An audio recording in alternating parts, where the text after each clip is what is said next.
I finally finished The End of Philosophy and the Origin of Ideology. I really should have done it earlier, but last weekend I got into this Fallout binge. Played Fallout New Vegas a whole lot. So this book only should have taken like 4 days. It took me like a week and a half. It's only like 229 pages, so I feel bad. Anyway, this is the last chapter. The last Marx chapter had way more in it than I could ever put into one video. So I'm just going to focus on one part. In fact, I don't even know if I have to. It's only like 2 paragraphs long. So I'm just going to read you the 2 paragraphs, and that'll be it. And I'll give you my 2 cents. And then special thing at the end of this video. This is Karl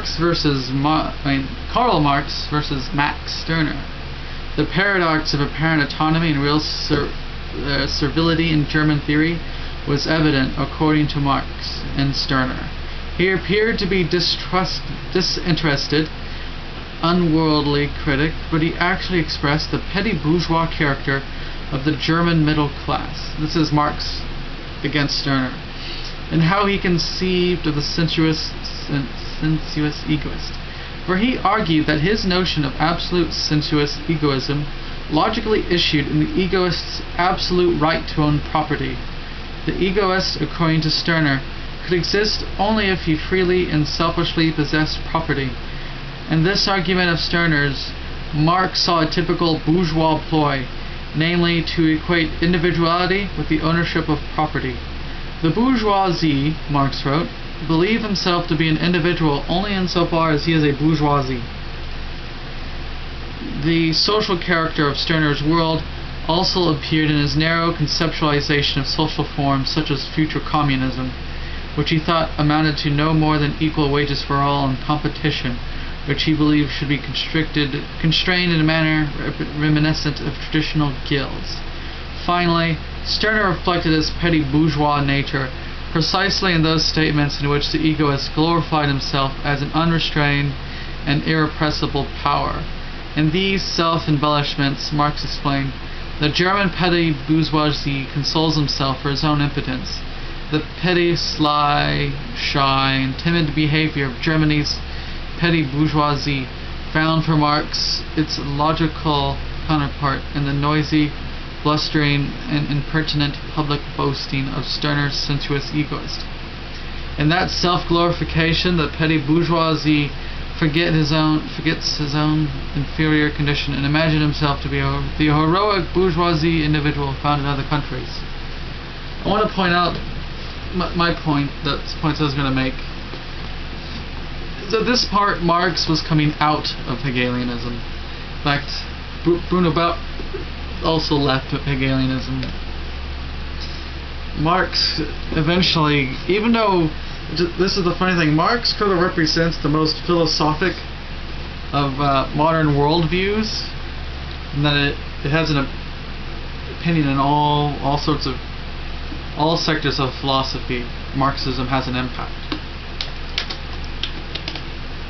But just like Wittgenstein, it sort of is an anti-philosophy. Although Marx really tries to be an anti-philosopher.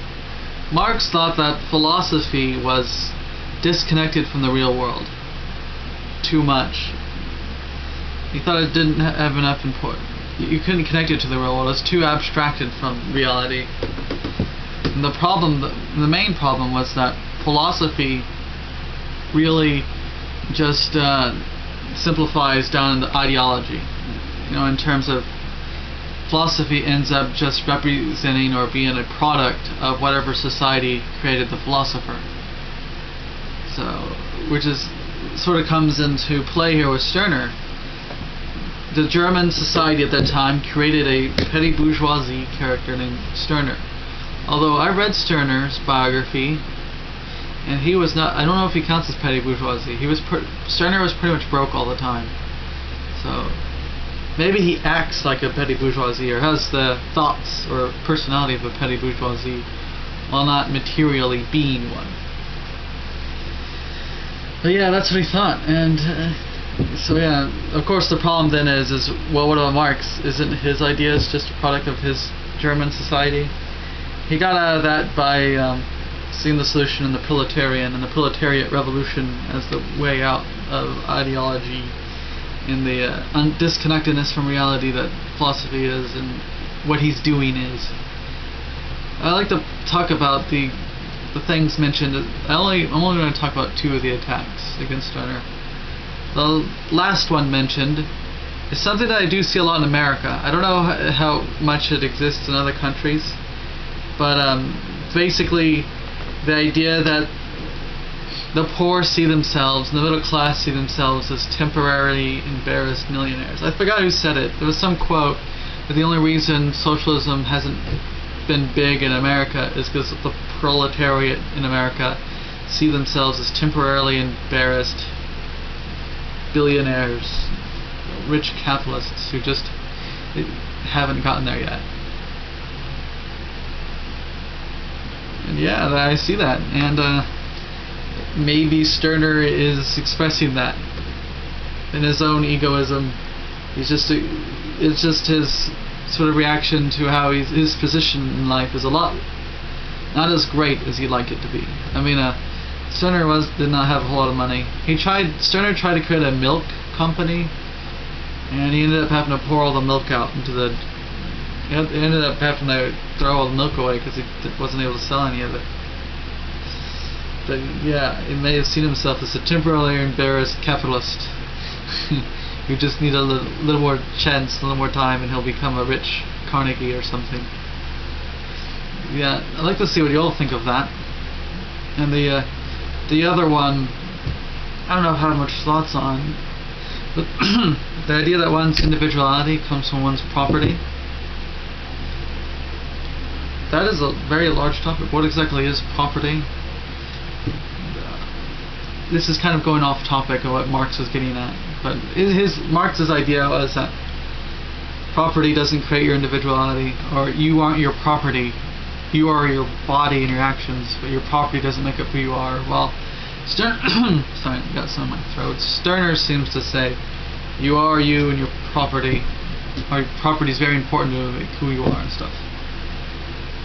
So yeah, of course, Stirner's private property thoughts makes him very contrary to Marx, who, after his Hegelian fate, he gave up on Hegelianism for his supposedly non-ideological, non-philosophic, proletarian philosophy of life.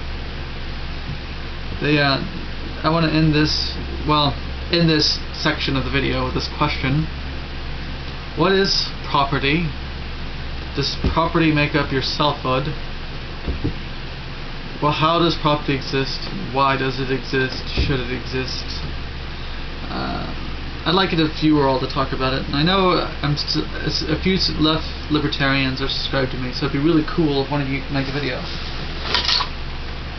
How I chose to read this book, I checked out a crap ton of library books at the end of the semester.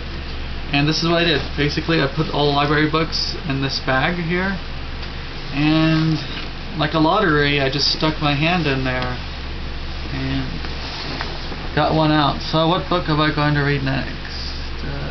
This one. Genealogy of Morals. Oh man, I don't know if I will. It's long. I'll see. If it gets to be too difficult, I'll skip to something else. But all the rest look difficult too. Anyway, yeah, I guess this will be the next book I'll be reading. Alright, thank you.